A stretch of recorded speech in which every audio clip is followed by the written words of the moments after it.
Assalamualaikum warahmatullahi wabarakatuh. Bismillah, alhamdulillah, Allahumma sholli ala sayyidina Muhammad wa ala alihi wa sahbihi ajmain. Gimana kabarnya anak-anak? Pada pertemuan kali ini kita akan melanjutkan pembahasan dari video pembelajaran kita yang lalu yang membahas tentang hukum mim sukun, masih di bab 1 kelas 5 pelajaran pendidikan agama Islam dan budi pekerti. Kita lanjut bab 1 tentang menyayangi anak yatim. Kaitannya dengan surat Al-Ma'un ada pesan pokok yang akan disampaikan. Yang pertama mengenai asbabun nuzul dari surat Al-Ma'un. Jadi dikisahkan pada zaman dahulu ada orang-orang kafir Quraisy yang menyembelih seekor unta dan memakan dagingnya berfoya-foya. Mayoran lah jaring basane macah mengkonon. Kemudian datang anak yang yatim yang dalam keadaan kelaparan. Bukannya anak yatim tersebut diberi makan, justru malah diusir dan dihardik, dianiaya. Beri disapeti kong lunga mana nyengkir aja brene sira kadar bocah lak apa nih konon. Nah, melihat hal tersebut turunlah surat Al-Maun ini. Jadi yang menyebabkan surat Al-Maun turun ini salah satunya adalah kisah mengenai orang-orang kafir yang tidak mau berbagi kepada anak yatim, justru malah menghardiknya. Kemudian yang kedua, surat Al-Maun ini memiliki pesan pokok pada ayat pertama, yaitu pertanyaan Allah kepada Nabi Muhammad tentang apakah engkau tahu orang-orang yang mendustakan agama. Nah, jadi pertama surat ini turun diawali dengan sebuah pertanyaan. Kemudian jawabannya ada di ayat kedua. Orang-orang yang mendustakan agama yaitu orang yang menghardik anak yatim, yang berbuat zolim kepada anak yatim, nakali bocah yatim. Itu termasuk ke dalam golongan orang yang mendustakan agama. Mulanya bakal duwe batur yatim aja ditakali, ya, dieman, disayangi. Kemudian pada ayat ketiga, orang-orang yang tidak mau memberikan makanan kepada orang miskin. Nah, di sini termasuk ke dalam golongan orang yang mendustakan agama. Jadi kalau kalian pelit, berarti kalian tergolong ke dalam orang yang mendustakan agama. Dan orang yang mendustakan agama ini di ayat keempat dikutuk sama Allah. Maka binasa dan celakalah orang yang sholat tetapi memiliki perilaku tercela seperti tidak mau memberikan makanan kepada orang miskin. Perilaku buruk. Sholat mah tetap sholat tapi tingkah lakunya tidak baik. Maka orang-orang seperti itu dikutuk sama Allah jadi orang yang binasa, jadi orang yang celaka.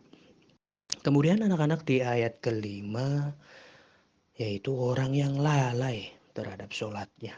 Sholatnya diundur-undur, engkau maning, pratin, waya kunku.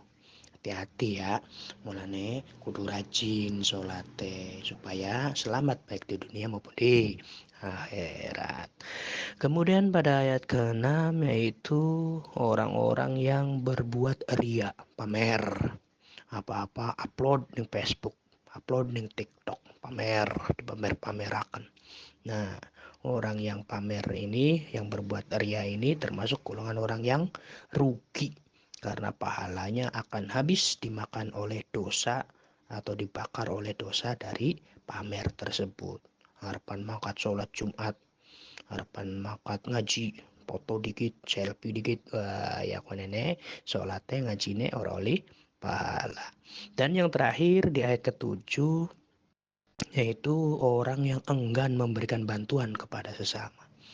Ada temennya nggak bawa pensil, nggak mau dikasih pinjem, berarti termasuk ke dalam golongan orang-orang yang mendustakan agama. Sebagai manusia, kita harus memiliki kepedulian terhadap anak yatim. Hendaknya kita harus memiliki rasa empati terhadap fakir, miskin. Kemudian sholat dengan khusyuk semata-mata hanya karena Allah, bukan pengen dipuji. Nah, itu pentingnya harus kita terapkan nih ajaran atau pelajaran yang kita dapat dari surat Al-Ma'un.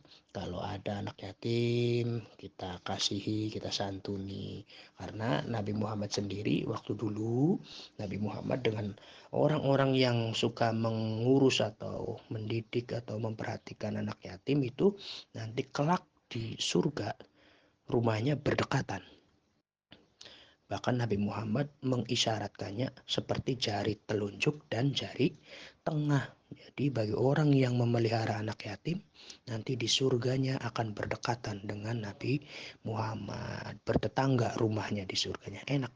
Surga yang paling nikmat adalah surga yang ditempati oleh Nabi Muhammad.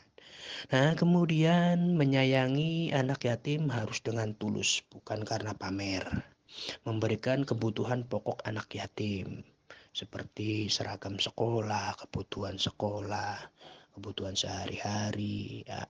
Kemudian kita juga kalau ada anak yatim harus mau membimbing dan mengasuh mereka. Kita arahkan supaya mereka juga dapat perhatian. Kasihan loh anak yatim itu, nggak punya ayah, nggak punya orang tua ya.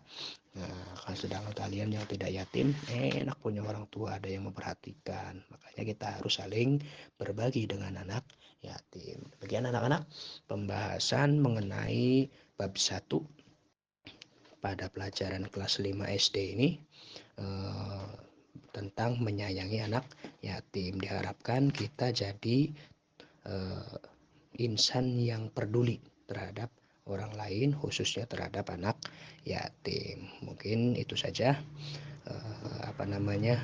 pembelajaran pada pertemuan kali ini. Mudah-mudahan bermanfaat, dan sebagai tugasnya silahkan kalian hafalkan surat Al-Ma'un ayat 1 sampai terakhir sampai ayat 7 ya.